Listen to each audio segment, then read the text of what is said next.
대상 추구적 리비도. 정신분석학에 대한 페어베언의 주된 공헌은 반복 강박증의 문제, 다시 말해서 리비도의 집착성을 프로이트와 다르게 설명했다는 데 있다. 윌리엄 로벌트 도드 페어베어는 프로이트 이론을 수정한 클라인 학설이 지배적이었던 1930년대에 영국 정신분석학계에서 훈련을 받았고, 이후 고향 에딘버러로 돌아가서 자신의 활동을 계속했다. 따라서 그는 사실상 런던에서 벌어졌던 클라인 학파와 안나 프로이드 학파 사이의 격렬한 논쟁으로부터는 떨어져 있었다. 이러한 환경 때문에 1940년대부터 그는 일련의 논문들을 통해 프로이드 이론의 기본 개념들을 철저하게 비판할 수 있었는지도 모른다. 페어베어는 생의 근본적인 동기를 쾌락으로 보는 프로이트의 전제를 의무시하고 다른 출발점을 제안하였다. 다시 말해, 그는 리비도가 쾌락을 추구하는 것이 아니라 대상을 추구한다고 보았다. 인간 행동의 기본 동기는 쾌락과 긴장의 해소라는 목적을 충족하기 위하여 타인을 사용하는 것이 아니라 타인들과의 관계를 맺고 유지하는 데 있다는 것이다. 굉장히 중요한 차이점이 여기서 나오는 거죠. 인간 행동의 기본 동기가 뭐냐? 모티베이션 이론이지요. 이 동기가 있음으로써 행동이 일어나는데, 그 행동을 이해하는데 우리는 어떤 동기에서 움직여지는가를 이해하는 것은 아주 크리티컬한 거죠. 만약에 우리가 그 동기를 잘못 이해하게 되면 그 사람을 잘못 이해할 수 있죠. 그래서 실제로 이 모티베이션이나 동기라고 하는 것은 잘못 이해됐을 때는 엄청나게 큰 오해를 불러일으킬 수 있어요. 어떤 사람이 가까운 분에게 충고를 해요. 충고를 하는 분은 자기 생각에는 이분에게 이 얘기를 하면 이분에게 앞으로 사는데 큰 도움이 될 거라고 얘기를 하고 있는데, 이걸 의식적으로 이분을 도와준다고 얘기를 해요. 당신 그렇게 성실하게 살지 못하면 앞으로 힘들 거예요. 그러시지 마시고 좀, 제가 전번에도 얘기했지만 좀 성실한 모습으로 좀 살았으면 좋겠어요 라고 이렇게 얘기를 할 수 있어요. 의식적으로 이분은 좋은 뜻에서 하고 있는데, 무의식의 세계에서 들어가면 이분은 왜 이 사람에게, 자기가 아니라도 이 사람이 자기가 성실하지 못한 것을 고치려고 애쓰고 있는 사람일 수도 있어요. 그런데 왜 내가 지적을 해야만 됐을까 한다면, 무의식 속에는 자기 스스로가 성실하게 살지 못하는 것에 대한 자책이 숨어 있는데, 그래서 슈퍼이고가 자기를 짓누르고 있어요. 너 좀 성실하게 살아야 돼. 왜 그렇게 엉망으로 사는 거야 라고 자기가 자기를 지금 야단치고 있는데, 그게 너무 힘들면 이걸 외부로 투사할 가능성이 있다는 거예요. 자기의 슈퍼이고를 외부로 투사하게 되면 그 사람이 성실하게 살지 못하는 것을 야단치는 쪽으로 일어나는 거죠, 말하자면. 그래서 자기가 가지고 있는 가치 기준을 상대방에게 적용을 시켜서 당신은 왜 그렇게 못 살아? 라고 하면서 그분이 내가 가진 슈퍼이고를 그 사람도 내면화하도록 만들어내려고 하는 거죠. 그래서 당신 스스로 부끄러운 줄 알고 앞으로 그러지 말아달라고 하는데, 이번에 그 동기 속에서는 그 받아들이는 분이 이거 좋은 뜻으로 받아들이면 좋은데, 어떤 분들은 굉장히 크게 반발하면서 왜 남의 일에 그렇게 간섭하십니까? 라고 분쟁이 생겨날 수 있어요. 그래서 관계가 틀어질 수 있는데, 이때 이분의 첫 번째 행동을 우리가 어떻게 이해할 것인가 하는 어려움이 생기는 거죠. 그래서 이분은 주장할 때 나는 정말 좋은 동기로 얘기한 것입니다 라고 하는데, 이게 무의식적으로 보면 꼭 그 대상을 위해서가 아니라 자기 안에 방어 시스템일 가능성이 있는 거죠. 자기 스스로 살지 못하는, 성실하게 살지 못하는 것이 계속 자기를 짓누르는데, 자기가 봐서 자기처럼 살고 있는 사람을 보면 바로 내가 가진 가치 기준을 상대방이 주고 싶은 욕구들이 막 생겨나는 거죠. 그래서 나는 하지 못하지만 너는 이렇게 잘해야 돼라고, 그런 그런 구조가 일어나 버리는 거죠. 그래서 어떤 행동을 할 때 그 행동 동기가 무엇이냐에 따라서 우리는 누구나가 행동 동기를 잘 모르지만 어느 사람과 관계에서 어떤 일들이 일어났을 때 자기에게 상대방이 어떤 행동을 했을 때 우리는 그 동기를 그냥 이분이 느끼는 대로 받아들이는 게 아니고 어떤 분은 순수하게 느끼지만 저 사람의 동기가 나를 해치려고 해라고 느낄 수 있다는, 나를 공격한다고 느끼는 것은 사실은 이분이 의식적으로 그런 것은 아니지만 나를 해치려고 한다고, 나를 공격한다고 느끼는 것 자체가 틀린 것은 아니라는 얘기예요. 말하자면. 왜냐하면 이분 자체가 자기 안에 있는 공격성이 자기를 자기 슈퍼이고가 이고를 해치니까 자기가 견딜 수가 없으니까 그 공격성을 결국 나에게 사용한 꼴이 되니까 이 사람이 내 슈퍼이고가 돼가지고 나를 공격하는 꼴이 된 거죠. 그러니까 저분이 아주 부드럽게 나에게 조언을 하고 있지만 내가 화가 나고 공격성이 왜 나를 공격하느냐고 하면서 내가 이 사람에게 대들고 싶은 욕구가 생겨나는 게 어쩌면 자연스러운 것이라는 얘기죠. 눈에 보이지 않는 동기를 감안하면. 왜냐하면 저 사람의 공격성이 나에게 와서 나를 공격하고 있기 때문에. 이제 어떻게 보면 이제 옆에 사람들한테, 주변 사람들한테 이제 저 친구가 잘 몰라서 그러나 보다 하고 내가 도와줘야지 하고 충고를 하는 것이 굉장히 일종의 그 관계를 끊게 되거나 트러블을 일으키는 이유 중에 하나가 과도한 슈퍼이거가 땀으로 넘어간다라고 했을 때 제가 들은 생각이 이것도 일종의 투사적 동일시가 아닐까.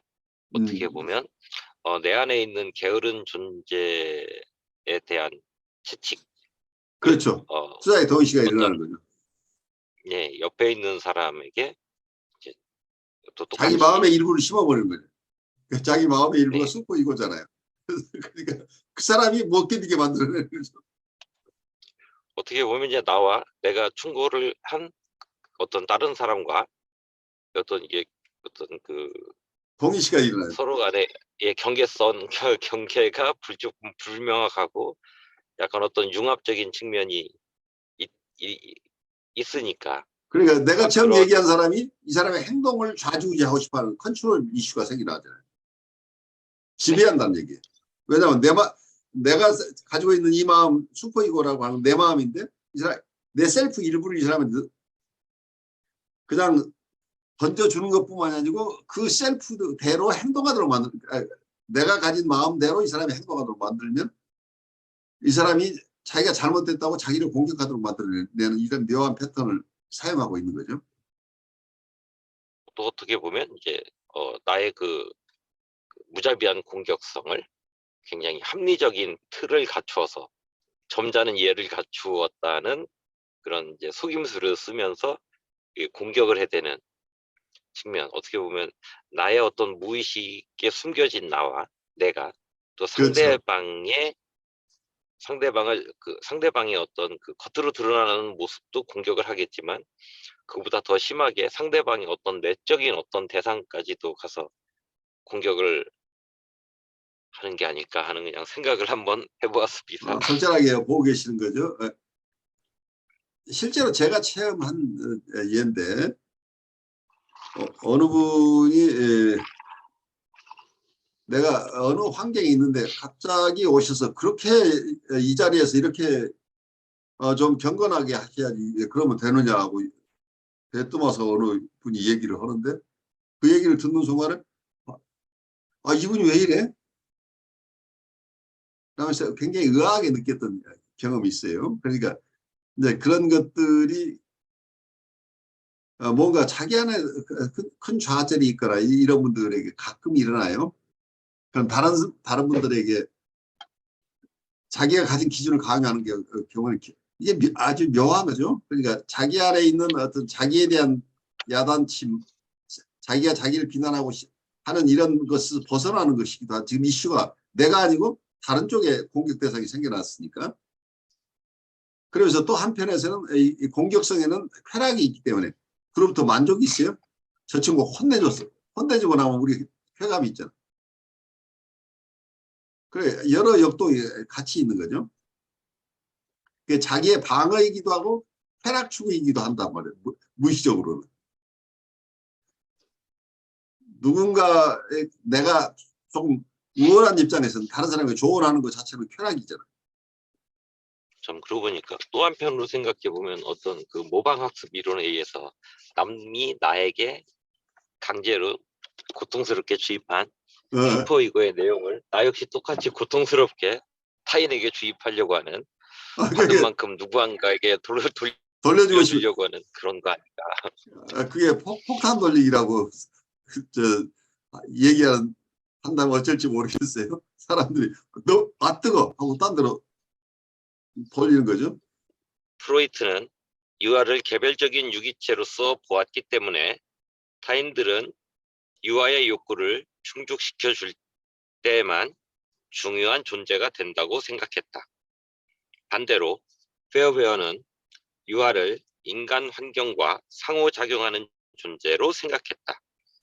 페어베어는 리비도가 대상 추구적이라는 사실을 전제로 할 때에만 흔하게 볼 수 있는 반복 신경증을 보다 효율적으로 설명할 수 있다고 주장했다. 리비도는 대상을 통해 본능적 긴장을 해소하려는 성향보다는 대상 자체에 집착하는 성향이 더 크다. 부모가 어떤 돌봄을 제공하든 아이는 그것을 통해 부모와 관계를 맺는다. 그 후 이러한 관계 형태는 아이가 타인들과 애착하고 관계를 맺는 유형으로 자리 잡는다. 페어베어의 체계에서 쾌락은 어떠한 위치를 차지하는가? 쾌락은 타인들과의 관련을 맺는 하나의 형태, 아마도 가장 놀라운 형태일 것이다. 만일 부모가 아이와 쾌락을 주는 교류를 나눈다면 그 아이는 쾌락을 목적으로서가 아니라 타인과의 관계와 상호작용의 형태로서 추구하게 될 것이다. 만일 부모가 아이에게 대체로 고통스러운 경험을 제공한다면 그 아이는 어떻게 될까? 그 아이는 프로이트의 쾌락 원칙이 주장하는 대로 부모를 피하고 쾌락을 제공할 만한 다른 대상들을 추구하게 되는가? 그렇지 않다. 페어번의 발달에 관한 이론은 학대받은 아동들에 대한 임상적 연구에서 생겨났다. 그는 아동들이 자신을 학대하는 부모에게 강한 애착과 충성심을 갖는다는 사실에 충격을 받았다. 부모가 아이에게 쾌락과 만족을 주지 않는다고 해서 그들 사이의 유대가 약해지는 것이 아니었다.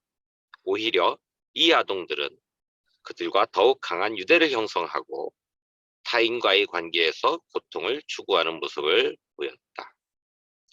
아이들은 성인이 된 후에도 타인들에게서 자신이 초기에 경험했던 동일한 관계를 추구했다.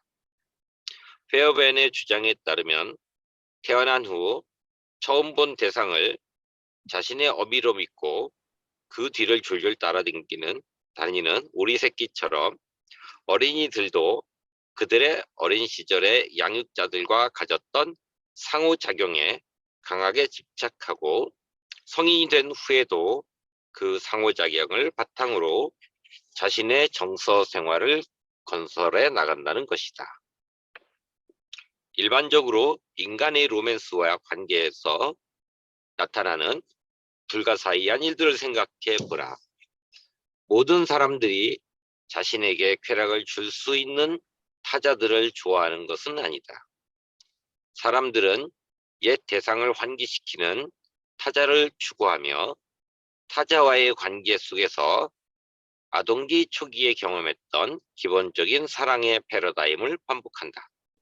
처음으로 분석을 시작하면서 샘은 심한 우울증을 가진 여인과 사귀었던 불행했던 과거의 경험을 불평했다. 그는 왜 언제나 그런 식으로 관계가 끝나게 되는지 매우 혼란스러워했다. 그의 부모는 모든 삶에 지치고 모든 것을 체념한 사람들이었다. 분석 과정 동안 샘은 자신의 가정을 지배했던 우울이 어떻게 자신의 삶에 이데올로기와 같은 역할을 해왔는지 깨닫게 되었다. 생은 비참한 것이다. 그러므로 도덕적 성격이나 지적 통전성을 가진 사람은 누구나 비참하다. 우리가 바랄 수 있는 최선이란 자신의 불행을 통하여 서로와 접촉하는 것이다. 행복한 사람은 누구나 다 천박하고 도덕적으로 의심스러운 사람이다. 샘은 의미 있는 관계란 오로지 고통을 통해서만 성취될 수 있다고 믿어왔다는 것을 깨닫게 되었다. 그에게 있어서 누군가와 함께 우는 것은 가장 깊은 친밀함의 형태였다. 그에게 있어서 함께 웃는다는 것은 천박한 것이고 거리감을 표현하는 것이었다. 좋은 사람이 된다는 것은 다른 사람이 불행한 만큼 자신도 불행해지는 것을 뜻했고, 다른 사람의 슬픔 앞에서 행복해지는 것은 냉담하고 잔인한 짓이었다. 그는 행복한 사람들과 좀 더 즐거운 관계를 필사적으로 원했지만 그의 모든 중요한 관계는 불행한 사람들과 우울한 관계로 점철되었다. 이러한 예에서 보듯이 페어베어는 리비도는 대상을 추구하며 유아가 초기에 맺은 대상과의 관계는 그의 모든 관계 경험의 전형이 된다고 보았다. 자, 여기서 네. 여러분들이 좀 다른 느낌을 받으실 거예요. 그러니까 우리가 겉으로 보면 쾌락을 추구하는 것 같은데 사람들은 실제로는 익숙했던 관계를 반복하는 현상들이 드러나죠. 그리고 가장 초기 관계에서 체험했던 것들이 그것이 어떤 사람에게는 많은 쾌락을 주었고 어떤 사람은 고통으로 남아있지만 그것이 쾌락이냐 고통이냐 보다는 원래 체험했던 관계 속에 더 익숙해 있다. 그럼 그 관계를 반복하고 싶어하는 무의식적인 어떤 패턴들이 숨어 있을 가능성이 있죠. 그래서 원래 원대상 관계가 우울한 사람은 계속해서 자기도 모르는 사이 무의식적으로 우울한 관계를 계속 반복해내고 있는 거죠. 그래서 이건 쾌락 추구라고 설명하기가 굉장히 어려워지는 거죠. 쾌락이 없지만 그 관계가 계속 반복된다는 얘기죠. 아까 그 로렌츠의 그 오리 새끼 그 실험, 아이의 실험, 그리고 이제 작년인가 있었던 그 한국에서 그 입양된 아이 정인인가 한 3~4살 된 것 같은데 이제 양부모가 이제 폭력으로 아이를 죽였는데 이제 처음에 이제 죽인 것을 숨기고 있다가 나중에 이제 결국 붙잡히긴 붙잡혀서 이제 들어갔는데 오리도 그 처음에 오리가 부화할 때 뭔가 움직이는 것이 있으면 이제 그거를 이제 엄마로 인식하고 계속 따라다니니까 집에 이제 큰 개가 있으면 그 개를 따라다니면서 엄마인 줄 알고 그 개가 하는 행동을 그대로 따라하려고 하고 개가 먹는 걸 먹으려고 하고 개가 그 주인한테 사람한테 가면 새끼 오리도 사람한테 가고 이러는데 보면은 그 개가 그 옆집 개와 친한데 그 옆집 개는 이제 배가 고프면 오리를 한 마리씩 잡아먹어요. 근데 거기서 해당하는 그 오리가 사람이다라는 거를 페어벤이 얘기하는 것 같고 그 정인이 그 학대치사 사건이 같은 경우에는 이렇게 보면은 그 어린이집이나 이런 데서도 보면 어린이집에 맡겼다가 정인이 이제 어 양모죠. 친어머니가 아닌 양모가 그 아이를 받으러 가면 정인이가 이렇게 잠깐 멈칫은 하지만 바로 엄마를 또 끌어안아요. 그 엄마에서 내장출혈과 뇌출혈이 몇 번 발생했었음에도 다시 가서 또 끌어안기는 걸 보면 최초에 비교적 이른 시기에 엄마라는 관계로 세팅을 해놨기 때문에 죽으나 사나 이게 나로서는 가장 안전하다는 선택을 본능이 하려는지 뇌가 하려는지는 잘 모르겠습니다만 그런 생각까지 그것도 역시 그 이런 어 여기서 말한 그런 리비도 대상 관계, 대상을 추구하는 그 관계의 어떤 어 맹점이 아닐까 이런 생각이 조금 들었습니다. 그래요. 대상 자체에 집착한다고 하는 어떤 측면들이죠. 그러니까 그 대상 자체로부터 만족을 얻느냐 만족을 얻지 않느냐하고는 별개의 문제로 보기 때문에 대상관계가 보는 관점과 프로이드가 봤던 어떤 쾌락 중심의 이론은 큰 차이가 생겨나는 거죠.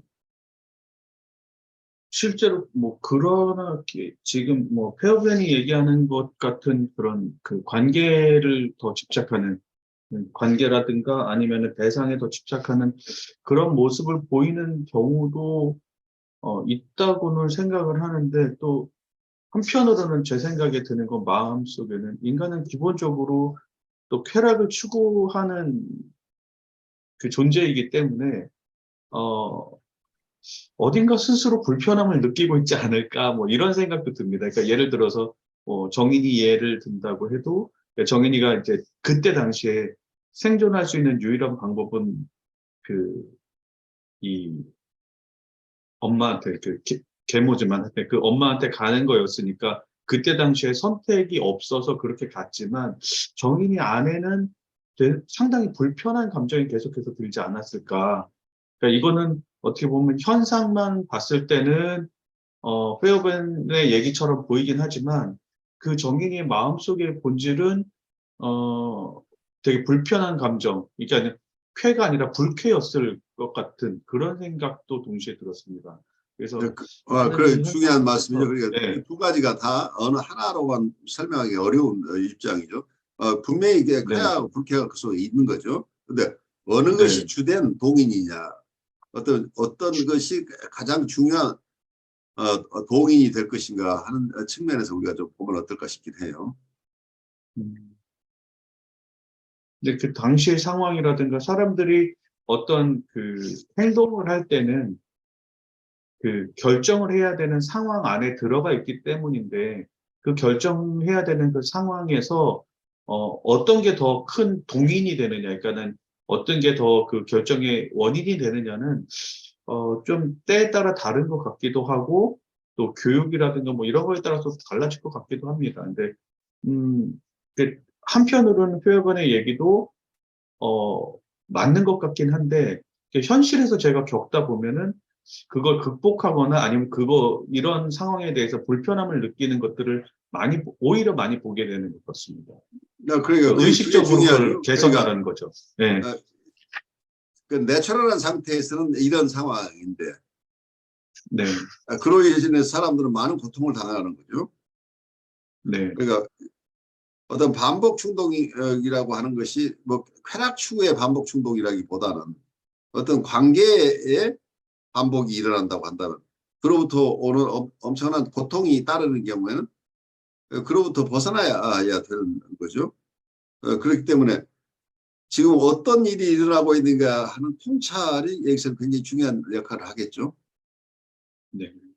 반복하고 있지만 거기에 쾌락 때문이 아니고 고통이 있음에도 불구하고 같은 양상이 반복되고 있을 때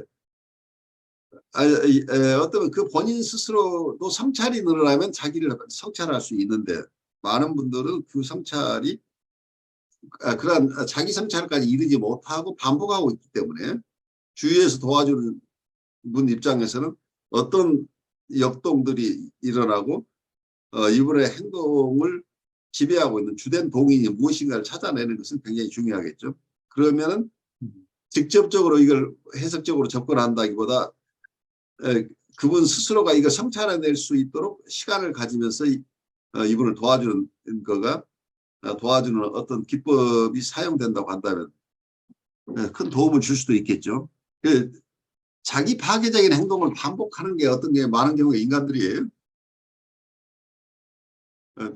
자기 스스로 자기를 해치는 일들이 계속 반복되고 있는데 대부분 그건 어쩔 수 없는 것이라고 그냥 체념해 버릴 수도 있는 거죠. 그, 그 체념으로부터 벗어나서 자기 스스로 성찰하고 결단할 수 있으려면 이제 시간이 필요한 것들인데 많은 분들이 결국 자유의지가 없다고 느끼는 것 때문에 이제 어려운 거죠.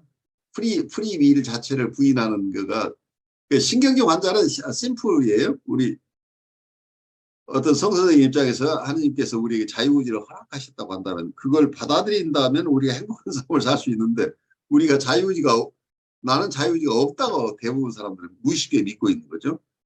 그러니까 내가 선택할 수 있는 것이 없고 나는 과거에 내가 있었던 환경이 무의식 중에 내가 나를 개선할 수 있다는 생각이 없다는 얘기예요. 나는 어쩔 수 없이 나는 이렇게 태어났고 이렇게 살아와서 나는 더 어떻게 할 수 없다고 하는 이 체념이 가장 무서운 거죠. 그러니까 내가 어떤 존재로 어떤 입장, 어떤 상황 속에 태어났건 그리고 그 이후에 어떤 영향을 받았건 궁극적으로는 내 삶은 내가 결정해 나가고 지금 내가 결정하는 것이 결국 나의 현실을 결정하지만 또 미래를 결정해 나가는 거예요. 그러니까 내 실존은 내 스스로 빌드업해 나간다고 하는 이런 개념이 사람들은 대부분 없기 때문에 크게 어떠면 절망인 거죠. 그러니까 희망이 없는 거죠. 내 자유의지를 통해서 내 삶을 내가 꾸려갈 수 있다고 하는 이러한 신념이 없다고 한다면 그러니까 내 스스로가 내 삶을 개척할 수 있다고 하는 가능성에 대한 우리의 믿음이 없다고 한다면 이 고통스러운 세상은 계속 똑같이 반복될 거라고 하는 체념으로 들어가 버리는 거죠. 그리고 희망이 없어지는 거예요.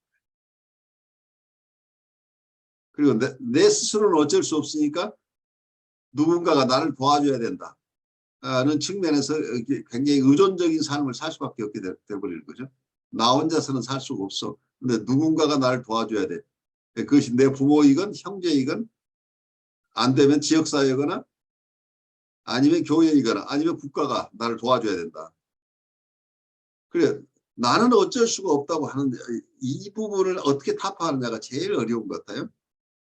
그럼 그렇게 되면은 이제 내 스스로 해결할 수 없기 때문에 나는 관계라든가 아니면 주변을 의지해야 되니까 내가 불편하더라도 그 의지하는 선택을 할 수밖에 없게 되는 그런 상황에도 갈 수 있다. 뭐 이런 말씀이랑도 연결되겠네요. 제가 생각한 것보다 훨씬 더 익스텐션 해줘서 고마워요. 그런 상황으로 가는 거죠. 자기가 그러니까 주인이 제가 아니니까 자기를 주변에 예. 있는 사람이 자기를 결국 결정하는 거잖아요. 그러니까 어떤 경우를 보냐면요. 이제 운동을 같이 하는데 운동을 시작한 지 얼마 안 되는 분이 있어요. 근데 그분은 이제 예를 들어서 이렇게 운동이 테니스인데 테니스 폼을 배우고 그다음에 이렇게 스윙 연습을 하고 할 때 그 일반적으로 말하는 그 기본적인 폼이 있는데 그 폼대로 이제 스스로가 잘 안 돼요. 근데 안 되면서 그거를 이렇게 좀 따끔하게 질책을 해주는 사람들하고 한테는 좀 불편해하고 그걸 부드럽게 얘기해주는 사람한테는 편안한 얼굴 표정이 보이거든요. 근데 그 부드럽게 얘기해주는 분은 사실은 올바른 가르침을 안 주고 있어요. 그렇죠. 예, 근데 올바른 가르침을 안 주고 있는데 오히려 그분 얘기는 들으려고 하고 따끔한 얘기를 해주는 분은 바른 가르침을 주는데 거기에 대해서는 되게 불편해 하거든요. 근데 그 올바른 가르침을 주는 사람은 조금 관계적으로는 멀고 그 다음에 이 잘못된 가르침을 주고 있지만 부드럽게 말하는 사람은 자기하고 좀 직접적으로 업무적으로 관계가 있는 사람이다 보니까 그런 선택을 하게 되는 게 아닌가 뭐 이런 생각도 들긴 하는데 근데 이제 그 부분이 임상적으로는 이게 두 가지 태도가 네. 다 틀린 것은 아닌데 네. 문제는 조언을 하는 사람 입장이면 임상가의 경우에는 그 사람의 상태를 먼저 봐야 된다.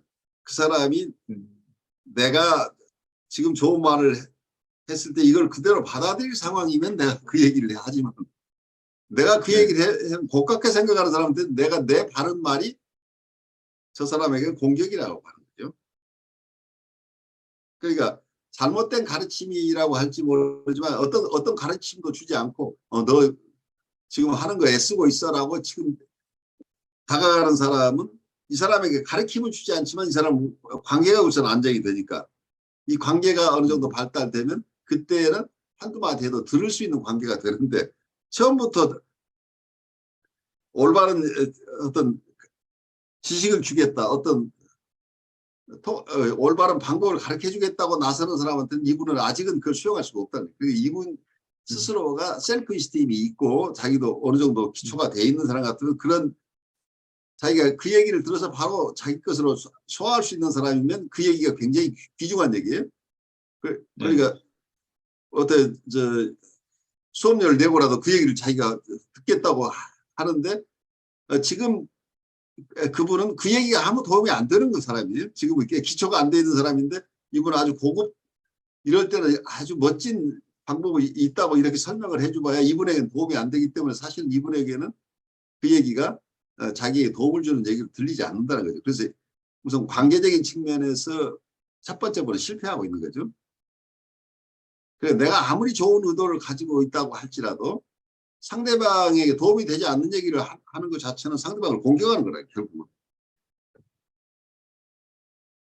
내가 그 꼴을 못 본다는 얘기죠. 나만큼 훌륭하게 돼야 되는데 너는 형편없잖아. 결국 그 얘기가 되잖아.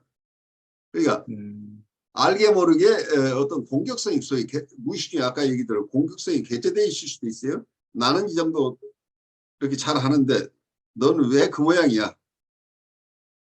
근데 이분도 사실은 자기가 그리고 완벽한 게 아니고 자기 이론대로 하려고 애를 쓰지만 잘 안 되는 분일 가능성이 있어요.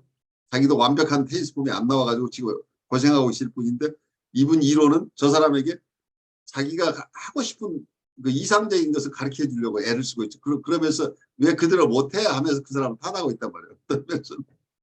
그래서 이 관계적인 통찰, 이게 정신분석이 아주 저 임상에서 기본이라고 보여요. 관계적인 퍼스펙티브를 갖지 않고 사람을 도울 수는 없다는 얘기예요. 그러니까 아무리 좋은 우리가 통찰을 가지고 있어 통찰을 주려고 해도 그 통찰을 소화할 상태가 아닐 때는 절대로 그 통찰을 주어서는 안 된다는 얘기예요.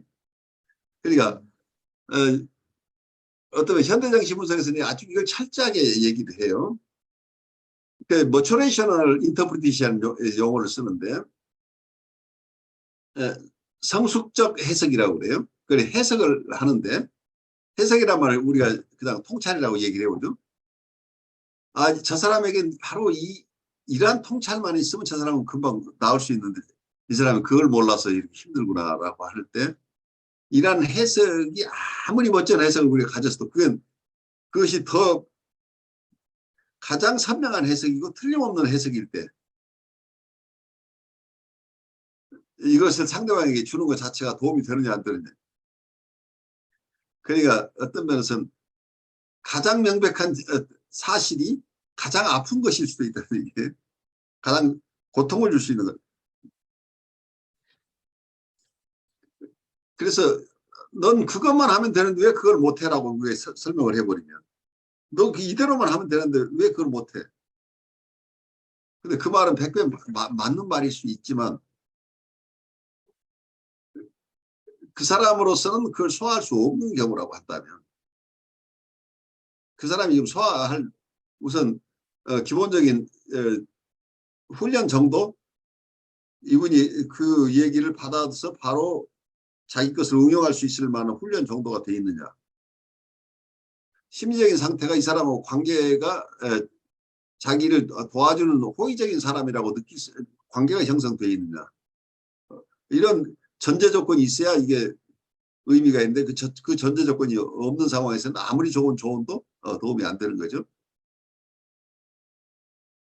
그래서 모처레이셔널 인터프리테이션은 상담자가 가지는 가장 큰 함정의 하나가 자기가 좋은 것을 가지고 있으면 이걸 자랑하고 싶다는 얘기예요. 내가 이렇게 멋진 통찰을 가졌는데 내가 너한테 좀 이거 꼭 알려주겠어 하면서 그 얘기를 꼭 하고 싶은데 그 얘기가 상대방은 그 얘기를 들으면 엄청 화가 나는 어떤 일일 수 있어요.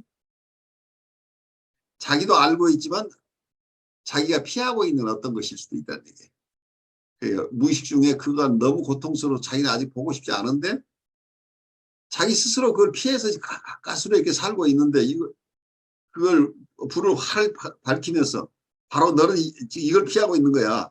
너는 이렇게만 하면 되는데 너 그걸 피하고 지금까지 평생 살아왔지라면서 아주 멋진 해석을 해줬을 때 그 사람의 어떤 심리 상태가 무너진다는 얘기예요. 그러니까 가장 고통스러울 수도 있는 것, 그러니까 뭐라고 진리가 너를 자유롭게 하리라고 하는 얘기는 건강한 사람에게는 통하는데 지금 고통 속에 있는 사람은 그 진리 자체가 자기의 고통스러움이니까 그 고통스러움을 있는 그대로 보여주는 것 자체가 이번에 가장 어려울 수도 있다는 얘기죠.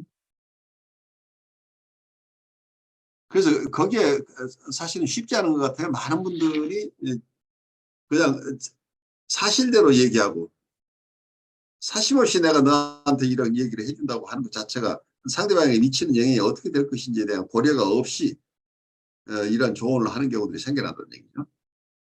그래서 임상에서도 보드라인 레벨이나 사이카틱한 레벨에 있는 분들은 이런 해석을 주어서는 아주 특별한 경우가 아니면 해석으로 이분들이 도움을 받을 수 없기 때문에 이분들에게는